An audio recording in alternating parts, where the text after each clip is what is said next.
Welcome, everyone. My name is Natalie Osborne, and it's my pleasure to introduce Dr. Jeff Mogil, who is a professor in the Department of Psychology at Mogil University, a Tier 1 Canada Research Chair in Genetics of Pain, and E.P. Taylor Chair in Pain Studies.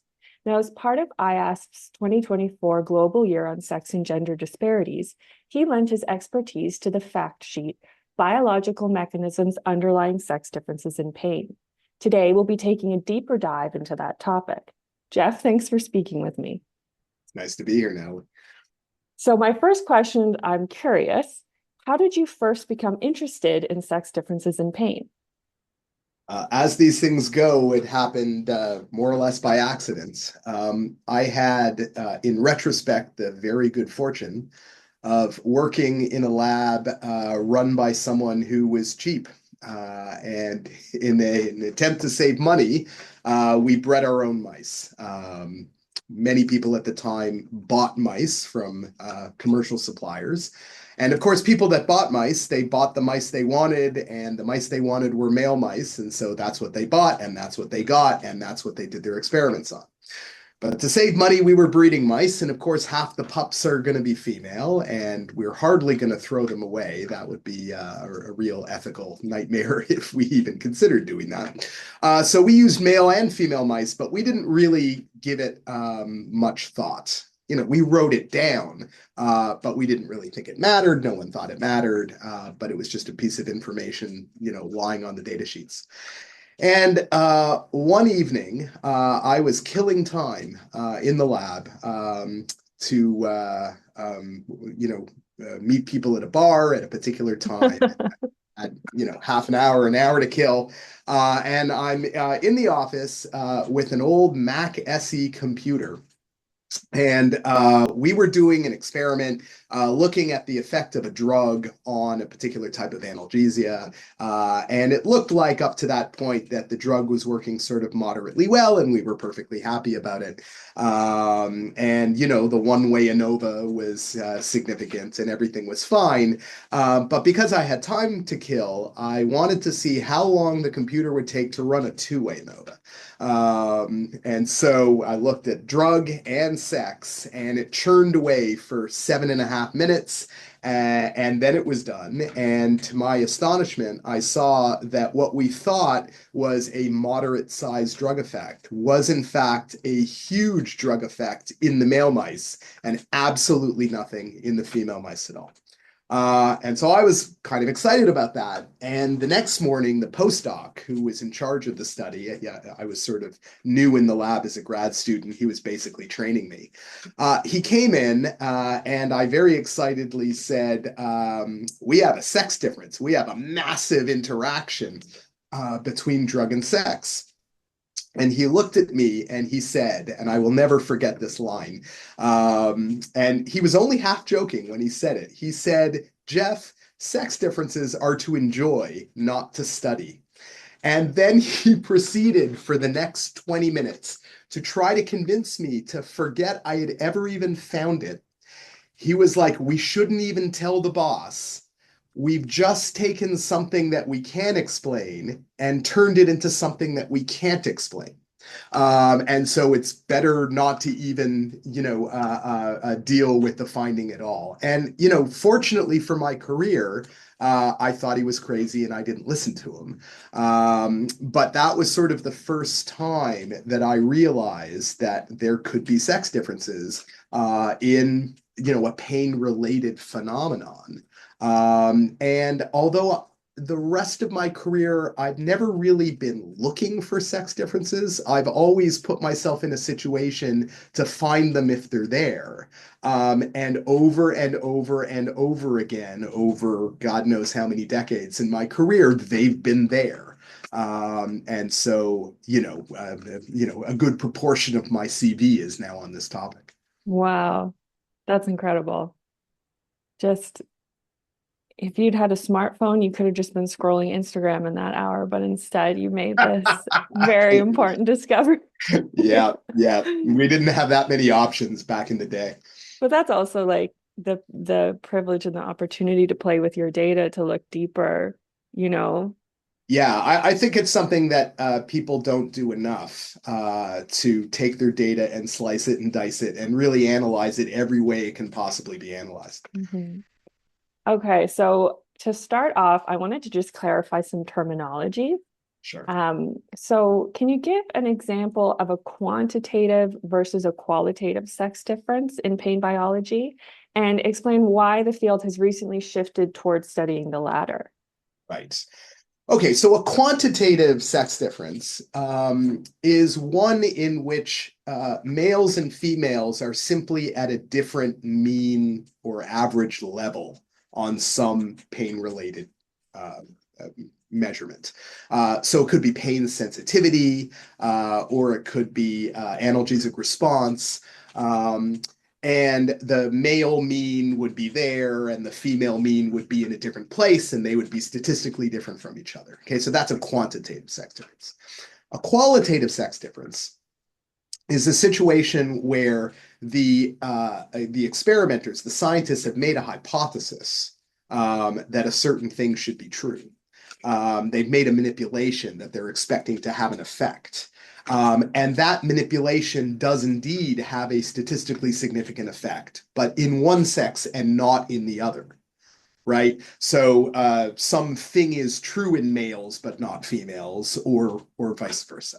And I realize that those two things sort of can merge into each other. There are certain situations where it's not completely clear whether you actually have a quantitative or a qualitative sex difference. But in a lot of cases, it's actually pretty easy to define it in that way. So could an example be for a qualitative sex difference that there's just a different mechanism in one sex or the other that's leading to that different result? Absolutely. Right. Right. And so, for example, if you've made the hypothesis that NMDA receptors are involved in pain processing, and so you give a blocker of NMDA receptors, and that drug has an effect in the male mice, but not in the female mice, then that satisfies both of our definitions, right? This is a manipulation that worked in one sex and not in the other. And from that manipulation, you would conclude that NMDA receptors are in the circuit in male mice, but not in the circuit in female mice. Right. Okay, let's talk about building blocks. Let's talk about genes. Um, Okay. so are there different genes or proteins that are involved in chronic pain in males versus females? And the answer is a clear yes. And obviously, I spend a lot of time making sure that I am tallying them up. So, anytime a paper is published where someone says this gene or this protein is participating in some, pain-related phenomenon in one sex but not the other sex, I make darn well sure that that goes into my database and I keep track. We just published a review paper very recently, and the total as of 4 months ago or 6 months ago was about 49 genes slash proteins that someone has claimed in the literature is male specific, and about 35 genes or proteins that someone has claimed is female specific.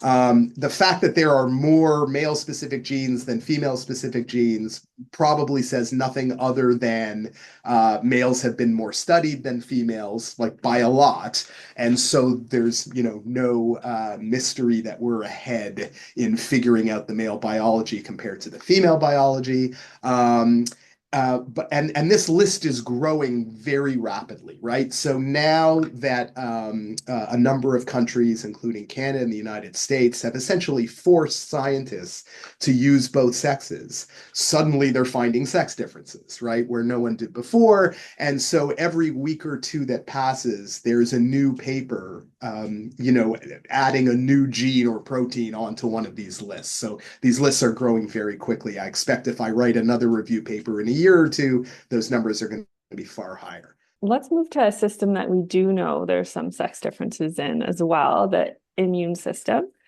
So we hear a lot about how women are more likely to have autoimmune diseases, or men might need higher doses of vaccine to elicit the same immune response as women. Right. But the immune system is also important for pain. So can you first describe some of the roles that immune cells play in transmitting pain signals and in chronic pain development? Okay, so this is probably above my pay grade. I only dabble in immunology. And in fact, it's funny because a few years ago, recognizing how important the immune system is to pain, I decided I was going to, have my lab go full time into immunology. And that really didn't go very well because whenever things didn't work out in the lab and they came to me to fix it, I'm like, I don't know, I'm not an immunologist. And so I kind of gave that up after a while. I'm like, okay, I'm going to leave the immunology to the immunologist. But it is true and becoming more obvious all the time that the immune system is absolutely crucial. Obviously, you need the nervous system to feel pain. Right. So without the nervous system, there is no pain. Everyone agrees on that. But more and more, it's becoming obvious that a lot of the chronic pain syndromes we know about, the pathology that is producing those disease states, is actually not a pathology of the nervous system and almost certainly a pathology of the immune system. Right. So it's an autoimmune disease, or it's your neutrophils are too high, or you have too many B cells, but it's all getting, the more people study it, the more confusing it's getting. So, for example, we published a paper along with Luda Diachenko a few years ago suggesting that neutrophils are good. They protect against pain. But another group from the UK published a paper a year later saying neutrophils are bad. We have this T cell story we've been working on for a long time that appears to possibly be a female specific system. There's a B cell story that just came out. There's a natural killer cell story that's come out. It's starting to get very, very confusing what the precise role of the immune system is in chronic pain. But evidence is, in fact, accumulating that that's true. Can you just tell me a little bit about how that T cell story developed? Yeah. So we weren't really looking at T cells at all, but there was a big story that had developed over a decade or so involving the role of microglia in the spinal cord. So the idea is that microglia are releasing factors that are affecting neurons, and this is producing pain hypersensitivity. And there were a number of high-profile papers in very high-profile journals, sort of fleshing out the steps in the microglia, and then from the microglia to the neurons to flesh this all out. It will not surprise you that all of that research was done in male mice or male rats only, because essentially all of pain research until very recently has been done in male mice or male rats only. And we found very early on that none of it was true in female mice. Right. Every single point along the pathway, if you made these manipulations in female mice, nothing happened at all. So it looked very clearly like female mice simply weren't using microglia to process pain, but they had the same amount of pain as males did. And so if they weren't using microglia, logic demanded that they were using something else. And to be honest, I don't even know how we thought of T cells in the first place, but the idea came up, and we provided in the same paper some pretty compelling but perfectly circumstantial evidence that females were using T cells. Because if you used female mice that didn't have any T cells, then they use the microglia system. So it looks Wow. like these two systems are there, and under normal circumstances, and by the way, this is all under control of testosterone.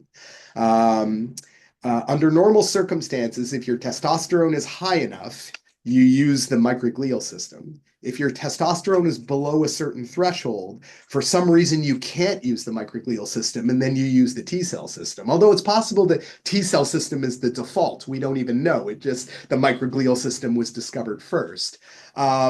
And we didn't really know how any of this worked, but in collaboration with Tuan Trang, we think we've figured it out now. And this is a paper that hopefully is about to be accepted at Neuron. And essentially, it's a story that involves pannexin channels in both sexes. It's just that in males, the pannexin channels are on microglia. In females, the pannexin channels are on T cells. The male system, the end result is the release of VEGF, vascular epidermal growth factor, whereas in females, the end result is the release of leptin. And the details don't really matter much, but what is striking is just how robustly different these two systems are, right? Different cells, different final mediators, producing exactly the same results, pain hypersensitivity, to exactly the same degree in male and female mice. Would the males with low testosterone use the T cell? The males with low testosterone, in fact, seem to use the T cell system. And if you take female mice and you overreactimize them and then give them testosterone, they can switch over and use the microglial system. Fascinating. I'm excited for that paper. Yeah, I'm excited for it to get in. Yeah. This kind of reminds, so you've long been a champion of studying both sexes in preclinical pain research. And so similar to this T cell story, can you tell us the story of how CGRP inhibitors for migraine were discovered? CGRP drugs, antibodies that either block CGRP or block the CGRP receptor, have been approved. There's 6 different drugs, I think, at the present time, have been approved for the treatment of migraine. Greg Dusser in Dallas came up with some data in mice and rats a number of years ago, suggesting that in mice and rats, CGRP only leads to pain. He drops the CGRP on the dura of mice or rats, and that only works to produce head pain in female animals. And so those data have been around for a long time, suggesting that there might be a sex difference here. But when the drugs came out, there was no mention that there was any sex difference in the clinical data.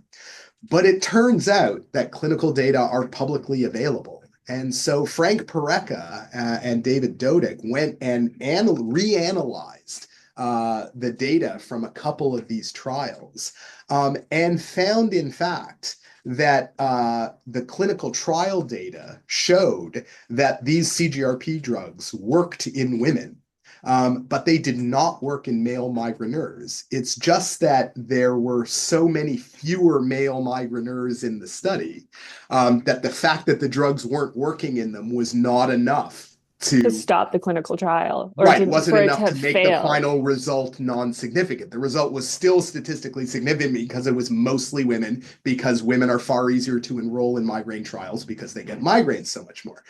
But in fact, it looks like these drugs don't work for male migraineurs. And so it looks like the animal data was correct.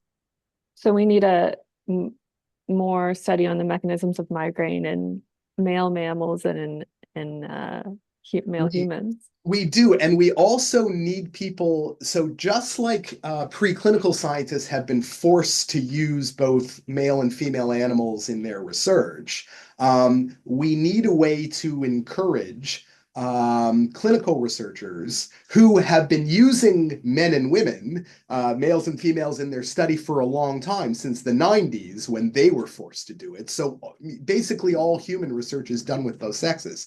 But what people only do about half the time is disaggregate the data by sex, right? So, you'll read a human paper, and in table 1, they'll tell you how many men and how many women were in the study. But half the studies never say a word about sex again. And so no one knows whether whatever was found in that study was true in both sexes or not.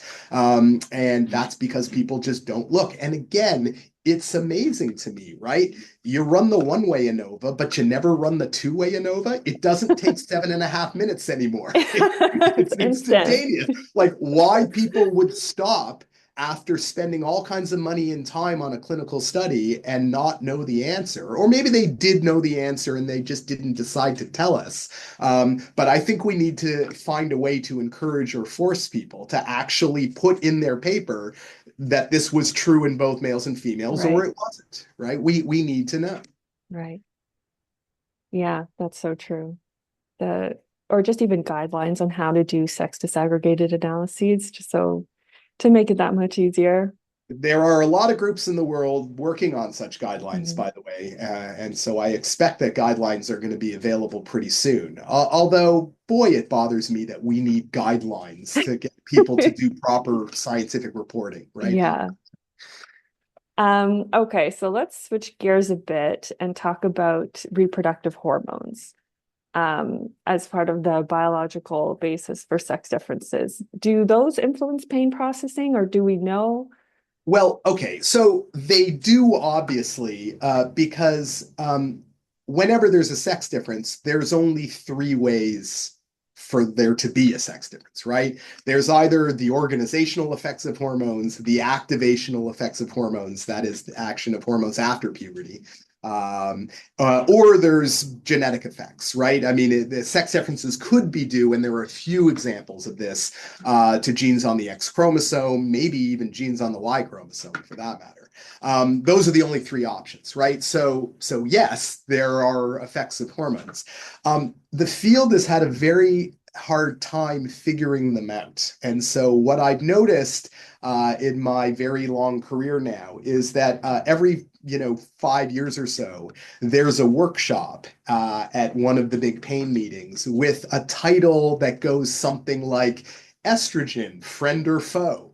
And of course, what's implied by that title is that there's all kinds of contradictory data in the literature about, what the exact effect of high estrogen levels or low estrogen levels on pain are.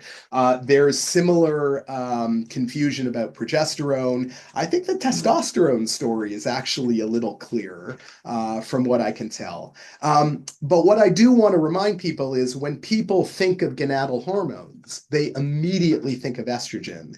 And sometimes that's all they think about. There are progesterone effects that have been demonstrated, and there's a surprising number of effects that are due to testosterone. I mentioned one before. Basically, every sex difference that my lab has found in the past 10, 15 years, these have all been testosterone linked differences. And again, because they're testosterone differences, it's not a matter of cycling, right? It's a matter of threshold, right? If you have enough testosterone, things go that way. And if you don't have enough testosterone, things go the other way. Right. Well, more research, I guess, is Boy. needed in that sphere. I'm excited to be a part of it, maybe. Okay, so I'm just going to ask you one last question. If you were a young student entering the field of sex differences in pain right now, what would you choose to study? What do you think the future is for this field? It's hard to come down to one idea because I think we've barely scratched the surface here, right? My list of 49 and 35 genes is nowhere near complete, right? There are many, many more sex-specific proteins to find.